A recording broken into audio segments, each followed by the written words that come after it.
Hello friends, welcome to my channel excellent coaching. Stress और task performance का आपस में क्या रिलेशन है, इसके बारे में डिस्कस करेंगे आज।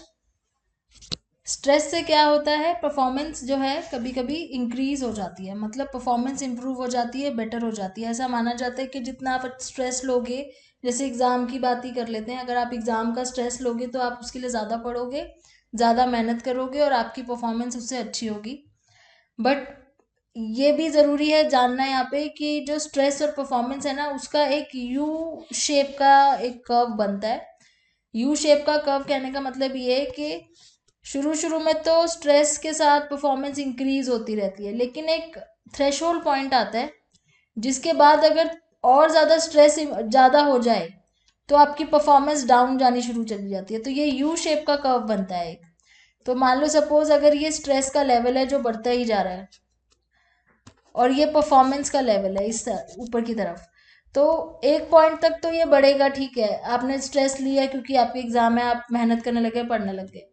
लेकिन अगर उससे ज़्यादा आपने स्ट्रेस ले लिया जो आपकी बॉडी हैंडल नहीं कर पा रही है, तो क्या होगा, स्ट्रेस बढ़ता जा रहा है तो परफॉर्मेंस आपकी एकदम डाउन चली जाएगी। इसलिए बोला हुआ है कि ये इसका जो वो है फॉर्म है, यू शेप का होता है, अपसाइड डाउन। और performance improves as stress increases presumably because stress is arousing. तो शुरू शुरू में तो क्या होता है कि आपकी बॉडी को स्ट्रेस अराउज कर देता है, आपकी बॉडी को एनर्जाइज करता है, आपका सिंपैथेटिक नर्वस सिस्टम आपकी बॉडी की पूरी एनर्जी को खींचता है, तो आपकी परफॉर्मेंस बहुत अच्छी हो जाती है। लेकिन धीरे धीरे धीरे वो डिस्ट्रैक्ट करने लग जाता है आपको, क्योंकि आपका ध्यान इधर उधर चला जाता है, फाइनली आपकी परफॉर्मेंस ड्रॉप हो जाती है। और किसी किसी सिचुएशन में तो ये बोल रहे हैं ऐसा कि अगर थोड़ा भी स्ट्रेस हो ना तो वो भी बहुत ज़्यादा इंटरफेयर करता है आपकी परफॉर्मेंस के साथ, यानी कि मॉडरेट अमाउंट ऑफ स्ट्रेस भी जो है कई बार बहुत ज़्यादा इंटरफेरेंस करता है। इसके बहुत सारे रीजंस हैं। पहला रीजन ये है कि relatively mild stress can be distracting. People experiencing stress में फोकस ऑन अनप्लेजेंट फीलिंग। से कभी कभी थोड़ा सा भी स्ट्रेस होता है तो लोग जो है अनप्लेजेंट फीलिंग्स की तरफ ज़्यादा अपना ध्यान रखते हैं, उनका माइंड डिस्ट्रैक्टेड रहता है, तो जो काम वो कर रहे होते हैं उसके ऊपर फोकस नहीं कर पाते वो, चाहे उनको थोड़ा भी स्ट्रेस हो। दूसरा रीज़न ये है कि बार बार अगर आप स्ट्रेस को एक्सपोज हो रहे हो, चाहे वो माइल्ड लेवल का ही हो, फिर भी उसके हार्मफुल इफेक्ट तो हेल्थ पे होते ही हैं, जैसे हमने डेली हैसल्स वाले टॉपिक में पढ़ा था कि थोड़ा थोड़ा स्ट्रेस डेली भी होता है, फिर भी उसके हार्मफुल इफेक्ट्स होते हैं। एंड फाइनली हमने ये सारी रिसर्च फाइंडिंग्स भी पढ़ी है कि परफॉर्मेंस जो है हमारे स्ट्रेस की वजह से, टास्क परफॉर्मेंस में rise at first and at some point it falls. तो थोड़ी देर बाद हमारी परफॉर्मेंस फॉल डाउन हो जाती है। तो वो जो पॉइंट ऑफ इन्फ्लेक्शन है, पॉइंट ऑफ इन्फ्लेक्शन मतलब जहां से वो वापस नीचे की तरफ जाती है हमारी performance, it depends to an important extent the complexity of the task. अब वो कितना जल्दी हमारी परफॉर्मेंस नीचे की तरफ जा रही है, ये पॉइंट ऑफ इन्फ्लेक्शन जो है किस पे डिपेंड करता है कि आपका टास्क कितना कॉम्प्लेक्स है। The greater the complexity the lower level of arousal eight which the downturn in performance occur. Many observers believe that tasks performed by today's working people are more complex than those in the past. For this reason, even relatively low levels of stress may interfere with performance. तो जितना ज़्यादा आपका task complex होगा उतनी जल्दी आपकी performance downward जाएगी। Easy task होगा तो इतनी जल्दी आप वो नहीं होगे, डिस्ट्रेस नहीं होगे, इतनी जल्दी आप हार नहीं मानोगे। लेकिन जितना कॉम्प्लेक्स टास्क होगा उतनी जल्दी परफॉर्मेंस आपकी डाउनवर्ड जाएगी। जैसे कि ऐसा माना जा रहा है कि आजकल के टाइम की, आजकल की लाइफस्टाइल में बहुत ज़्यादा कॉम्प्लेक्सिटी है। जैसे यहाँ पे आपको पिक्चर में भी दिखा रहे हैं यहाँ पे कि even relatively low level of stress में interfere with performance in today's complex work. तो आजकल कॉम्प्लेक्सिटी बहुत ज़्यादा है काम में। These effects are often most evident among people who are under tremendous pressure to perform well. तो जो लोग अच्छा परफॉर्म करना चाहते हैं हमेशा, वो स्ट्रेस में रहते हैं हमेशा।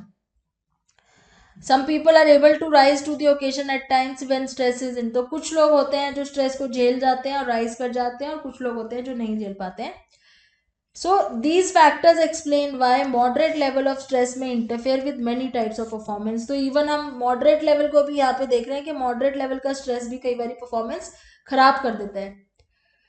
However, stress does not always produce adverse effect. अब यहाँ पे ये थोड़ा सा पॉजिटिव बात करने लग गए हैं कि स्ट्रेस हमेशा एडवर्स इफेक्ट्स नहीं करता है। जैसे people sometime do seem to rise to the occasion, मतलब कुछ लोग होते हैं जो स्ट्रेस में बहुत अच्छा परफॉर्म कर लेते हैं, स्ट्रेस की वजह से वो अपनी फुल पोटेंशियल अचीव कर लेते हैं।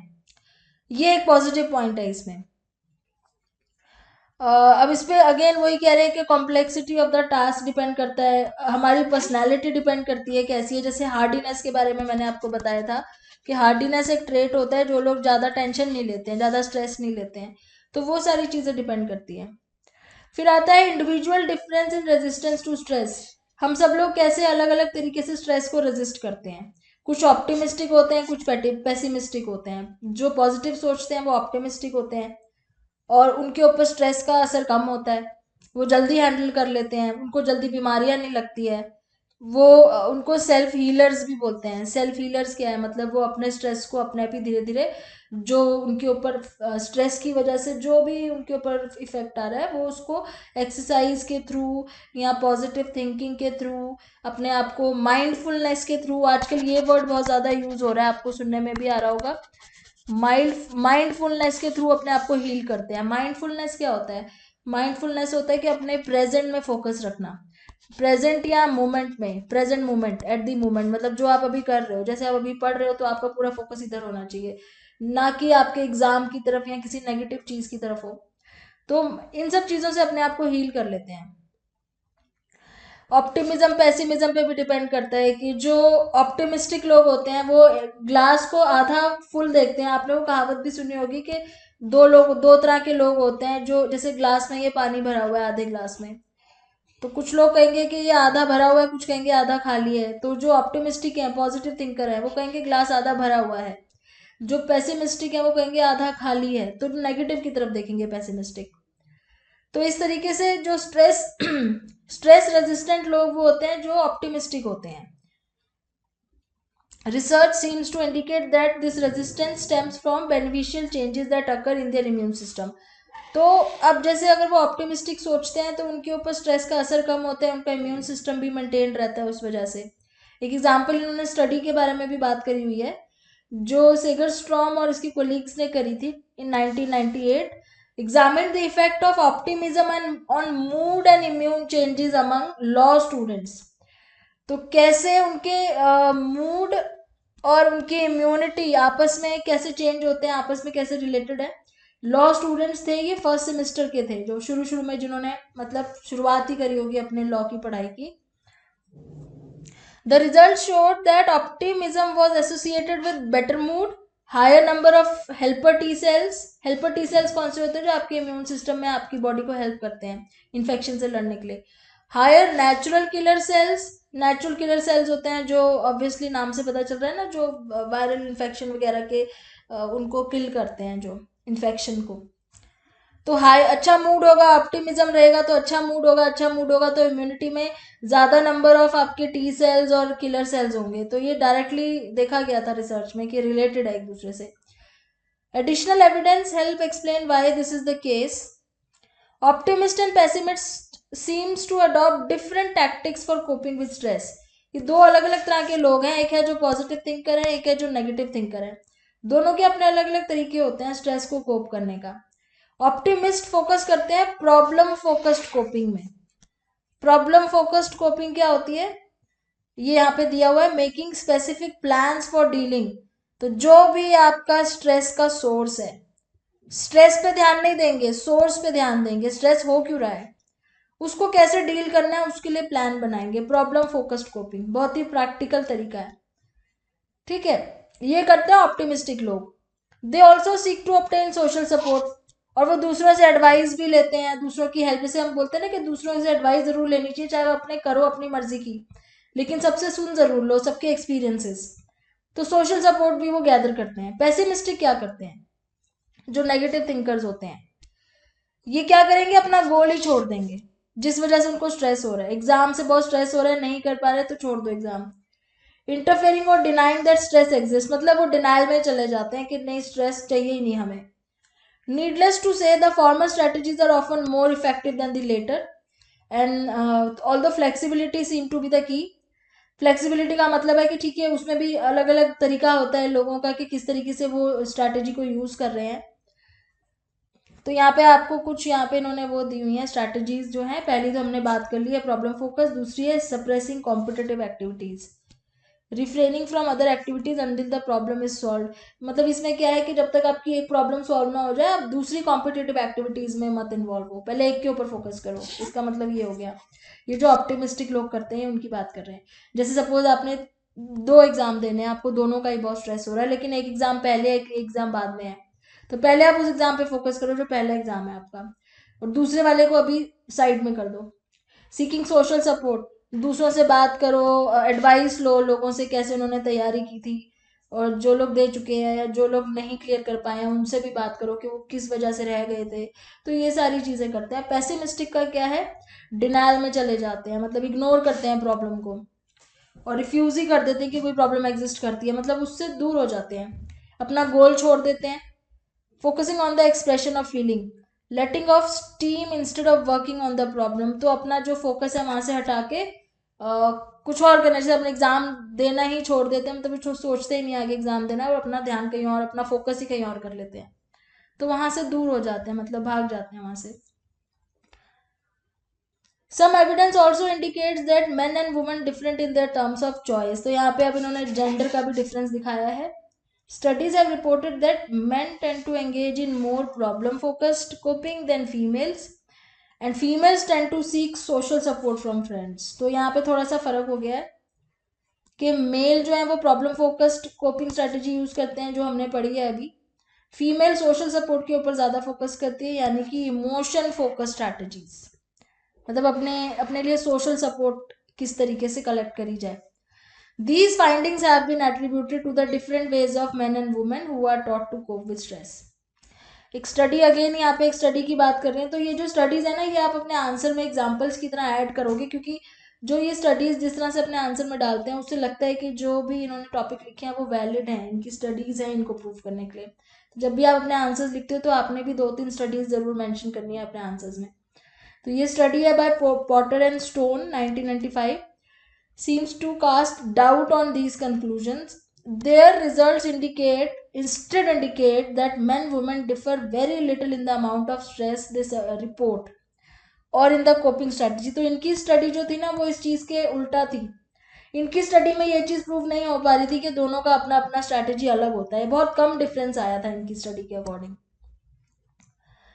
सो men are more likely to report work related problems. इनकी स्टडी के थ्रू ये पता चला था कि मेल्स को वर्क रिलेटेड प्रॉब्लम ज़्यादा होती हैं, और जो वुमेन है they tend to report problems relevant to themselves, और फीमेल्स को अपने आप से रिलेटेड प्रॉब्लम ज़्यादा होती है, जैसे पेरेंटिंग हो गया या दूसरों के साथ इंटरपर्सनल रिलेशन में प्रॉब्लम हो गई।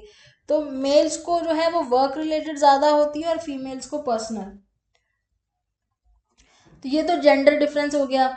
फिर कल्चर डिफरेंस भी यहाँ पे बात कर रहे हैं कि कल्चर में भी फर्क होता है। इसके लिए एक और स्टडी है by Chang 1996, examine whether the Asian students and students of European descent, मतलब एशियन स्टूडेंट हो गए और यूरोपियन स्टूडेंट्स हो गए, क्या उनकी ऑप्टिमिज्म पेसिमिज्म इन सब चीज़ों में कोई फ़र्क होता है, या उनकी कोपिंग स्ट्रैटेजीज में कोई फ़र्क होता है। इन्होंने एक स्टडी करी थी इस चीज़ पे।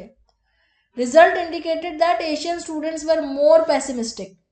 अब ये अनफॉर्चुनेटली क्योंकि हम भी एशियन ही हैं, इंडियंस भी, तो ये बोल रहे हैं कि एशियन स्टूडेंट्स में ये मिला था कि वो पेसिमिस्टिक ज़्यादा है, नेगेटिव थिंकर ज़्यादा है, और वो प्रॉब्लम को अवॉइड करना ज़्यादा पसंद करते हैं, सोशल विड्रॉल यूज़ करते हैं कोपिंग स्ट्रैटेजी की तरह। सोशल विड्रॉल मतलब किसी को ना बताना, अलग अलग रहना, दूर रहना, आइसोलेशन में चले जाना। तो एशियन में हमारी इंडिया और जितनी भी चाइना, ये सारी चीज़ें एशियन स्टूडेंट्स, हमारे इंडियन स्टूडेंट्स आ जाते हैं, चाइनीज़ आ जाते हैं। स्पेसिफिकली ये कौन से एशियन लिए इन्होंने बताया नहीं है, बट तो ये चीज़ एशियंस में है, यानी कि इंडियंस में भी होगी, कि यहाँ पे जो है ज़्यादातर लोग नेगेटिव थिंकर होते हैं, प्रॉब्लम को अवॉइड करना ज़्यादा पसंद करते हैं और सोशल विड्रॉल करते हैं।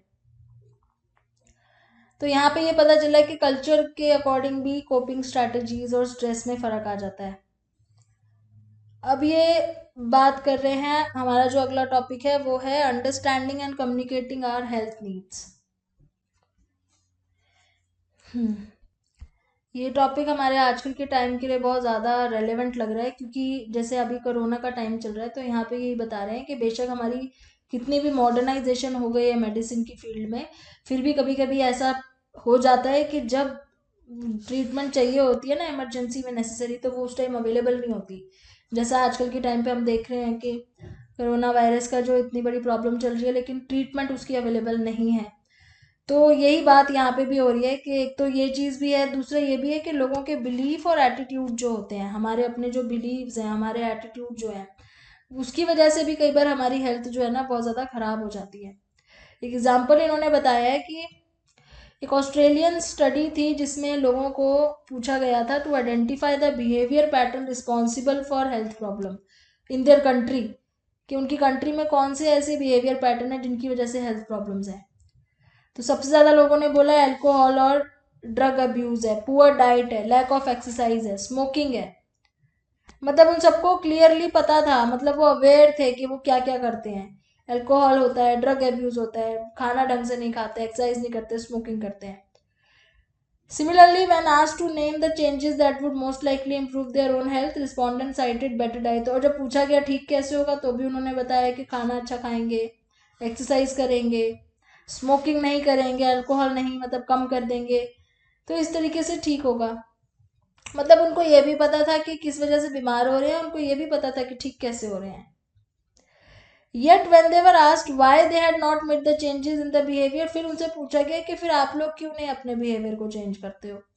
तो उन्होंने बहुत ही जैसे कि हम सब भी सोचते हैं कि ऐसे ही आंसर्स आएंगे, उन्होंने बोला कि लेजीनेस है, आलस की वजह से नहीं जाते हैं, टाइम नहीं है, कुछ लोग जैसे बोलते हैं, कुछ कहते हैं वर्थ वाइल नहीं है, क्या फ़ायदा है करने का, डिफ़िकल्ट बहुत ज़्यादा है, एक्सपेंसिव है बहुत ज़्यादा, या फिर सपोर्ट नहीं है, social support. This seems to indicate an important role of health psychologist. अब ये सारी प्रॉब्लम जो लोगों के अंदर है ये कैसे दूर होगी, ये तो उनके अपने बिलीफ और एटीट्यूड है ना, यहाँ पे मेडिसिन का तो कोई रोल ही नहीं है, दवाई दे के तो आप ये सब चीज़ें दूर नहीं कर सकते। तो यहाँ पे ज़रूरत पड़ती है हेल्थ साइकोलॉजिस्ट की, ताकि वो लोगों के अंदर ये चीज़ें हटाए, लेजीनेस रिमूव करे, उनको टाइम निकालना सिखाए, किस तरीके से टाइम निकाल सकते हैं अपने आप, उस उन चीज़ों को वर्थ वाइल समझे कि ज़रूरी है करना, सोशल सपोर्ट की तरह एक एक्ट करे। तो उनको सब कुछ पता होते हुए भी वो नहीं करते हैं, क्योंकि उनको एक साइकोलॉजिकली जो उनका बिलीफ है उसको चेंज करना बहुत ज़रूरी है। तो हेल्थ बिलीफ के बारे में यहाँ बात कर रहे हैं। When do we seek medical advice, हम मेडिकल एडवाइस कब जाते हैं डॉक्टर के पास। So how do we decide that a symptom is severe enough, कितना ज़्यादा अगर हमें लगता है कि हमारा सिम्टम बहुत ज़्यादा ख़राब हो गया, सीवियर हो गया प्रॉब्लम, तब हम जाएंगे। तो हम एक्चुअली में कब जाते हैं डॉक्टर के पास या क्लिनिक या इमरजेंसी रूम या हॉस्पिटल, उसके पीछे भी कुछ रीजंस हैं कि हम हमेशा नहीं जाते हैं या कुछ सोच के जाते हैं, कब हमें लगता है कि हमें जाना चाहिए। जैसे बहुत बार तो ऐसा होता है कि हमें कोल्ड होता है और हम घर में ही ठीक कर लेते हैं। तो इसका एक हेल्थ बिलीफ मॉडल है। हेल्थ बिलीफ मॉडल जो है ये एक्सप्लेन करने के लिए है कि लोग क्यों मेडिकल वो जो सर्विसेज है, मेडिकल सर्विसेज वो यूज़ क्यों नहीं करते हैं जब वो बीमार होते हैं, तो उसका क्या रीज़न है। Model suggest that our willingness to seek medical help depends on, तो दो चीज़ों पर डिपेंड करता है। पहली चीज़ ये है the extent to which we perceive that a threat to our health exist, कि जो जो बीमार हम हो रहे हैं वो कितना थ्रेटफुल है, कितना हार्मफुल है हमारे लिए, कितना थ्रेटनिंग है। मतलब बहुत ज़्यादा रिस्की, अगर ऐसा होता है कि बहुत ज़्यादा सीवियर प्रॉब्लम है तो हम जाएंगे, अगर ज़्यादा सीवियर नहीं है तो हम घर में ही ठीक कर लेंगे। दूसरा है to extend to which we believe that a particular behaviour will effectively reduce the stress. दूसरा ये भी होता है कि क्या डॉक्टर के पास जाके कोई फायदा होगा या नहीं होगा, डॉक्टर भी क्या कर लेगा। कई बार हम सुनते हैं ना, लोग बोलते हैं डॉक्टर इसमें क्या कर लेगा, ये तो हमारी अपनी आदतों की वजह से खराब है तो हमें ठीक करना है।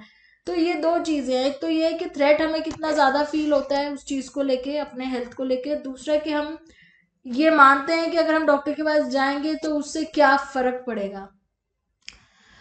तो हमारी हेल्थ वैल्यूज़ हो गई, हमारे बिलीव्स हो गए उस प्रॉब्लम को लेके, जिसकी वजह से हम ये डिसाइड करते हैं कि हमें वो चीज़ करनी है या नहीं करनी। Our perception as to whether our behavior will be effective in reducing a health threat, तो हमारा कोई बिहेवियर ऐसा है जिससे हमारी थ्रेट कम हो जाएगी। जैसे अगर एड्स की बात करें तो अगर हमारा बिहेवियर चेंज करने से हमें एड्स होने के चांसेस कम हो जाएंगे तो हम वो करेंगे। लेकिन क्या हम ये मानते हैं कि हमें इस चीज़ से दूर रहना चाहिए या हमें ये हो सकता है या नहीं हो सकता। तो पहली चीज़ है कि आप ये मानो कि अगर आप ऐसे बिहेवियर में इन्वॉल्व होगे जैसे अनप्रोटेक्टेड सेक्स या और भी चीज़ें जो इसमें होती हैं, तो आपको हो सकती है एड्स की प्रॉब्लम। दूसरा ये कि अगर आप वो चीज़ें कंट्रोल करोगे तो आपको नहीं होगा। तो दोनों बिलीफ होने ज़रूरी हैं। एग्जाम्पल दिया हुआ है, जैसे a person concerned about contracting AIDS में actually practice safe sex if that person believes that use of condoms will reduce the risk of exposure. तो जो इस चीज़ को बिलीव करेगा कि मेरे बिहेवियर चेंज करने से मुझे ये प्रॉब्लम नहीं होगी, वो उस चीज़ को करने की कोशिश भी करेगा। The health belief model explains why certain people, especially young person and adults who have never experienced a serious illness, often fail to engage in actions that would be effective in preventing injury. तो इसीलिए देखा गया ना हमने कि जो teenagers होते हैं, जो एडोलेसेंट्स होते हैं, वो रिस्की बिहेवियर से घबराते नहीं है, वो उन सब चीज़ों पे इतना ध्यान नहीं देते हैं, वो रिस्क बहुत लेते हैं क्योंकि उनको पहले कोई इतना इस तरह की सीरियस इलनेस हुई नहीं होती है। तो इसलिए उनको समझ में नहीं आता है कि कोई ऐसी चीज़ भी हो सकती है। तो वो कभी भी प्रिवेंटिंग हेल्थ प्रोटेक्टिंग एक्शंस या अपने आप को बचा के रखना है या रिस्क ना लेना, इन सब चीज़ों के बारे में नहीं सोचते। The model also suggests that if people believe that their actions will be ineffective in changing their health status, they will be less likely to seek help. ये मॉडल इससे ये भी पता चलता है कि अगर मान लो कोई ऐसी प्रॉब्लम है जिसे हमें पता है कि डॉक्टर भी ठीक नहीं कर पाएगा, तो हम उसके पास नहीं जाते हैं, हम हेल्प नहीं लेते हैं। जैसे suppose you are overweight, overweight का एग्जाम्पल इन्होंने दिया है क्योंकि फैमिली हिस्ट्री है हाई ब्लड प्रेशर की, ठीक है, आपकी family history high blood pressure की और आप ओवरवेट हो, तो बिकॉज आपको पता है कि आपकी फैमिली हिस्ट्री है और कोई भी मेडिसिन से या किसी चीज़ से वो जेनेटिक जो चीज़ है आपके अंदर वो ठीक नहीं हो सकती है, तो आप क्या करोगे, आप कोई डाइट भी फॉलो नहीं करोगे, ना ही आप कोई मेडिकल हेल्प लोगे। तो इस तरीके से ये चीज़ हमें इस मॉडल के थ्रू पता चलती है जिसका नाम है हेल्थ बिलीफ मॉडल। फिर आगे ये बात कर रहे हैं डॉक्टर पेशेंट इंट्रैक्शंस की, जो ऐसा टॉपिक है जो हमने कभी इतना ध्यान भी नहीं दिया, लेकिन फिर भी यहाँ पे इसको बहुत इम्पोर्टेंटली इन्होंने यहाँ पे एक बहुत फोकस में डिस्कस किया हुआ है क्योंकि ये चीज़ ऐसी है जो कभी कभी पेशेंट्स या कभी भी हम ध्यान नहीं देते हैं कि इस चीज़ से भी फ़र्क पड़ सकता है। तो डॉक्टर पेशेंट इंट्रैक्शंस क्या होती है कि डॉक्टर के साथ आपकी इंट्रैक्शन कैसी है। जैसे आप कभी कभी, ये आपका एक एक्सपीरियंस है, जैसे अभी आपने फील किया हो कि आप कभी वहाँ पे क्राउड में बैठ के वेट कर रहे हो अपने नंबर के लिए, बहुत सारी भीड़ है डॉक्टर से मिलने के लिए, आपका टाइम शेड्यूल्ड है लेकिन भीड़ बहुत ज़्यादा है, तो आप वहाँ बैठे हुए हो बहुत टाइम से, 45 मिनट से, और फाइनली आपका जब नंबर आता है तो आप जब रूम में जाते हो तो वहाँ डॉक्टर नहीं होता, डॉक्टर कहता है आप बैठो मैं भी आ रहा हूँ। तो आप ऑलरेडी इतनी देर वेट करके आए, फिर अंदर उसने आपको बिठा दिया थोड़ी देर के लिए, फिर वो थोड़ी देर बाद अपनी सीट पे आके बैठता है डॉक्टर, और फाइनली वो आपको बोलता है सॉरी फॉर द डिले और जो भी बोल के आपकी आपसे बात शुरू करता है। फिर बात शुरू करते टाइम वो सडनली आपसे फटाफट फटाफट बस 2-3 क्वेश्चन पूछेगा, बस आपके 2-3 जवाब सुन के वो आपको दवाई लिख के दे देगा और बोल देगा कि आप 1 वीक के अंदर फिर से मिलना है। तो अगर इस तरह की इंट्रैक्शन है तो इसमें आपने कितना उसके साथ डिस्कस किया और आपका टाइम वहाँ कितना स्पेंड हुआ और उसमें से कितनी देर आपने उससे बात की। आप बहुत देर से वहाँ बैठे थे तो ऑलरेडी फ्रस्ट्रेटेड होते हो कि आपको वहाँ से निकलना है जल्दी, कोई किसी को पसंद नहीं होता कि वो हॉस्पिटल में या क्लिनिक में बैठा रहे। एक तो टाइम इतना ज़्यादा हो चुका होता है, ऊपर से जब आपका नंबर आए उसमें भी अगर डॉक्टर जो है आपसे 2-3 क्वेश्चन पूछ के, क्वेश्चन भी क्या होते हैं जो बहुत ही क्लोज एंडेड क्वेश्चन होते हैं कि बस आपने हाँ ना जवाब दे दिया हो गया। तो इस केस में जो इंट्रैक्शन होती है ना डॉक्टर और पेशेंट की, इतनी ज़्यादा इनफेक्टिव हो जाती है कि हम ढंग से उसको बता नहीं पाते हैं और ना ही वो हमें ठीक से एग्जामिन करते हैं, और जिस वजह से हमारा उनके पास जाने का जो इंटरेस्ट है वो बिल्कुल ख़त्म हो जाता है। Research has shown that most frequently observe communication skill exhibited by doctors during actual medical examinations are those dealing with the mechanics of patient illness. अब जैसे देखा गया है कि ज़्यादातर क्या करते हैं फिजिशियंस, डायरेक्ट फिजिकल एग्जामिनेशन करेंगे जहाँ जहाँ पे ज़रूरी है, जैसे चेस्ट पे वो स्टेथोस्कोप से कर लिया या जो भी आपके रेलिवेंट एरियाज हैं, एक्सप्लेनेशन ऑफ द प्रिस्क्राइब आपको मेडिसिन बता देते हैं, that's it. In contrast, the skill observed least frequently are those related to psychological aspects. कभी आपसे वो ये जानने की कोशिश नहीं करते कि आपको किस तरीके से फील हो रहा है इलनेस के बारे में या आपको एग्जैक्टली क्या लग रहा है, तो उस चीज़ के ऊपर बात बहुत कम होती है, ज़्यादातर फिजिकल एस्पेक्ट्स के ऊपर ही होती है। एक स्टडी भी है फोर्ड और फेलोफील्ड एंड लुइस की 1996 में, जिसमें सेम तरीके के रिजल्ट्स देखे गए थे. Found similar results during bad news consultations between physicians and newly referred cancer patients in London hospitals. तो फिजिशियंस के बीच में और जो नए कैंसर पेशेंट्स थे न्यूली रेफर्ड एक लंदन के हॉस्पिटल में, रिसर्चर्स ने क्या ऑब्जर्व किया, doctor patient interactions were typically clinician dominated rather than patient centre. मतलब क्लिनिशियन डोमिनेटेड मतलब उसको क्लिनिशियन को फिजिशियन को जो लग रहा है वो उस तरीके से पूछ रहा था, ना कि वो पेशेंट के ऊपर फोकस कर रहा था. उसको जो फील हो रहा है वो उस तरीके से पूछ रहा था. क्लोज एंडेड क्वेश्चंस थे जिसका आंसर सिर्फ हाँ या ना में देना था, ओपन एंडेड नहीं थे. पेशेंट को ज़्यादा अपॉर्चुनिटी नहीं मिली कि वो डिस्कस कर सके कुछ उसके अलावा. In addition discussions of the psychological issues were rare. उसमें साइकोलॉजिकल इश्यूज के बारे में तो बात ही नहीं करी थी. This was surprising given the fact that these conversations typically centered on the painful nature of the cancer treatment. तो ज़्यादा सरप्राइजिंग तो ये था कि जो भी बात हुई थी उन डॉक्टर्स के पेशेंट के बीच में, वो फोकस किस चीज़ पे कर रहे थे कि कैंसर की ट्रीटमेंट कितनी पेनफुल होती है, जिसको सुन के जो पेशेंट है उसको और ज़्यादा नेगेटिविटी आ जाए अपने अंदर. The patient and doctor rapport and the quality of the information communicated are found critical factors both in successful treatment of the disease and in patient satisfaction with the treatment. अब यहाँ पे बोल रहे हैं कि कभी जो डॉक्टर के साथ जो भी पेशेंट की रेपो बनती है या जो भी डिस्कशन होती है, उसको जो भी इंफॉर्मेशन डॉक्टर देता है वो कितनी ज़्यादा ज़रूरी होती है हमारी ट्रीटमेंट में. अगर डॉक्टर आपको पहले ही डरा देगा तो आपकी ट्रीटमेंट जो होनी होगी वो भी नहीं होगी. आपके अंदर जो वो होगी मोटिवेशन होगी वो बिल्कुल ही ख़त्म हो जाएगी. तो डॉक्टर किस तरीके से आपको इन्फॉर्मेशन देता है, कैसे आपको मोटिवेट करता है, उस पर बहुत ज़्यादा डिपेंड करता है कि आपकी बीमारी ठीक होगी कि नहीं होगी. Research shows that patients who are more satisfied are more likely to edit treatment. तो जो पेशेंट ज़्यादा सेटिस्फाइड होते हैं अपने डॉक्टर से वही तो वो ट्रीटमेंट कंटिन्यू करते हैं. जो सेटिस्फाइड नहीं होते वो छोड़ देते हैं, वो कहीं और चले जाते हैं, वो ट्रीटमेंट ही बंद करा देते हैं. तो ये डॉक्टर और पेशेंट इंटरेक्शन भी आपको भी नोट करना है कि डॉक्टर टू डॉक्टर फ़र्क करती है, और आपको उसके पास ज़्यादा अच्छा लगता है जाने में जो डॉक्टर आपकी बात सुनता है भी और आपको मोटिवेट भी करता है. Together these studies underscore the importance of training in communication skill. तो इसीलिए जो भी हेल्थ प्रोफेशनल्स हैं उनको कम्युनिकेशन स्किल्स की ट्रेनिंग भी देनी ज़रूरी होती है.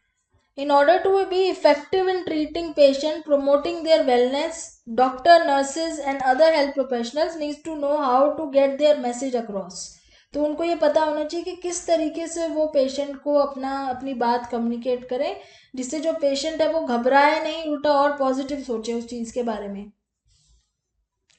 और लास्ट में यहाँ पे ये बात कर रहे हैं surfing for solutions to medical problem on internet. तो ये जो आजकल की आदत है हमारी कि जो भी हमें प्रॉब्लम होती है हम उसके सॉल्यूशन इंटरनेट पे देखते हैं पहले डॉक्टर के पास जाने से पहले. तो ये भी टॉपिक बहुत इंपॉर्टेंट है. तो ये आजकल के टाइम पे बहुत ही रेलेवेंट सा टॉपिक है कि मान लो आपको सपोज कुछ कभी रात में कोई प्रॉब्लम हो जाए या हेडेक हो जाए, या जैसे यहाँ एग्जांपल दे रहे हैं रात में आपको आपके स्किन पे कोई रेड कलर के पैचेस आने शुरू हो जाएं, तो आप सबसे पहले क्या करते हो, इंटरनेट पे चेक करते हो कि क्या चीज़ है क्या नहीं है. इंटरनेट पे ढूंढने की कोशिश करते हो क्योंकि हम जाना नहीं चाहते डॉक्टर के पास. रीजंस कुछ भी हो सकते हैं, डॉक्टर का बिहेवियर हो सकता है, बहुत ज़्यादा क्राउड हो सकता है, या बिजी शेड्यूल हो सकता है. तो हम क्या करते हैं इंटरनेट पे खोल के फटाफट पहले ढूंढते हैं कि हमारे सिम्टम्स किससे मैच कर रहे हैं. पर क्या ये चीज़ ठीक है? जो इन्फॉर्मेशन आपको हर जगह अवेलेबल है, यूबिक्विटस मतलब वो इन्फॉर्मेशन हर जगह अवेलेबल है, कहीं से भी कोई भी सोर्स हो सकता है उसका. क्या पता वो क्रेडिबल सोर्स है नहीं है, किसी डॉक्टर ने लिखा हुआ है कि किसी ने भी डाल दिया है, किसी का ब्लॉग भी हो सकता है, डेंजरस हो सकती है. आप उसमें पढ़ के अगर अपना ट्रीटमेंट करना शुरू कर दो बिना डॉक्टर को पूछे, आपने डिसाइड कर लिया उसमें जो लिखा है आप वो खाना शुरू कर दोगे तो ठीक हो जाएगा, तो ये कितना ज़्यादा डेंजरस भी हो सकता है. जो आजकल बहुत ज़्यादा कॉमन हो गया है कि डॉक्टर के पास जाने से पहले लोग क्या करते हैं, पहले इंटरनेट पे चेक करते हैं कि उनको जो प्रॉब्लम हो रही है वो किस चीज़ के सिम्टम्स हैं. So internet is largely unpoliced. मतलब कोई वहाँ पे देखने वाला तो है नहीं कि क्या क्वालिटी है क्या एक्यूरेसी है, सब कुछ इंटरनेट पे डला होता है. आपने कई बार एक्सपीरियंस भी करा होगा कि एक ही बीमारी के 100 नाम भी लिखे होते हैं एक ही सिम्टम के. कहीं पे हेडेक का रीज़न कुछ और दिया होगा, कहीं पे तो माइल्ड, अगर आप लिखोगे हेडेक है तो सिंपल सा उन्होंने बोला होगा कोल्ड है या ये है. कहीं पे वो उसी चीज़ को बहुत ज़्यादा बढ़ा चढ़ा के भी लिख देते हैं. तो ये कैसे पता चलेगा क्या ठीक है क्या नहीं है? और क्या होता है, कई बार तो पेशेंट्स ऐसे भी करते हैं कि इंटरनेट पे कुछ पढ़ के चले गए और जब वो डॉक्टर के पास गए तो डॉक्टर को ही वो बताने लग जाते हैं कि मैंने नेट पे पढ़ा था तो उसमें तो ये लिखा हुआ था। उस टाइम क्या होता है, जो डॉक्टर्स होते हैं वो बहुत ज़्यादा उनको इरिटेशन होती है कि ये मुझे आके क्यों बता रहा है, इंटरनेट पे पढ़ी हुई चीज़ मुझे क्यों बता रहा है, क्योंकि इंटरनेट पे दी हुई चीज़ इतनी ज़्यादा क्रेडिबल, इतनी वैलिड नहीं है जितनी डॉक्टर की नॉलेज है। तो ऐसे भी बहुत बार देखा गया कि लोग इंटरनेट को डॉक्टर से ज़्यादा भरोसा करने लगे हैं। तो ये थोड़ा सा आज के टाइम पे बहुत ज़्यादा डेंजरस होता जा रहा है, इसलिए इस टॉपिक के बारे में इन्होंने बात की है कि इंटरनेट की इंफॉर्मेशन के ऊपर हम भरोसा नहीं कर सकते हैं। ऑल्दो हम उसको एक नॉलेज के लिए जान सकते हैं, या फिर भी एक आप ये भी कह लो कि नॉलेज के लिए भी आप सिर्फ एक बिना किसी सोर्स के, क्रेडिबल सोर्स के आपकी नॉलेज भी वो गलत हो जाएगी। अगर उसमें गलत लिखा होगा तो वो गलत नॉलेज हो जाएगी। तो इंटरनेट जो है वो हमारे कम्युनिकेशन के लिए ठीक है, अगर आप डॉक्टर के साथ कम्युनिकेट कर रहे हो डायरेक्टली इंटरनेट के थ्रू तो वो तो फिर भी ठीक है, वो उसकी एडवांटेज है कि आप इंटरनेट के थ्रू बिना डॉक्टर के पास जाए उसे ट्रीटमेंट ले पा रहे हो। लेकिन अगर आप उससे बिना डॉक्टर के किसी भी ब्लॉग से पढ़ के या किसी भी साइट से पढ़ के अपनी ट्रीटमेंट कर रहे हो तो वो एक बहुत ज़्यादा डेंजरस चीज़ है जो आजकल के टाइम पे बहुत ज़्यादा प्रैक्टिस करी जाती है। तो इस टॉपिक के बाद हम नया टॉपिक नेक्स्ट वीडियो में शुरू करेंगे, behaviour and psychological correlates of illness. Thanks for watching.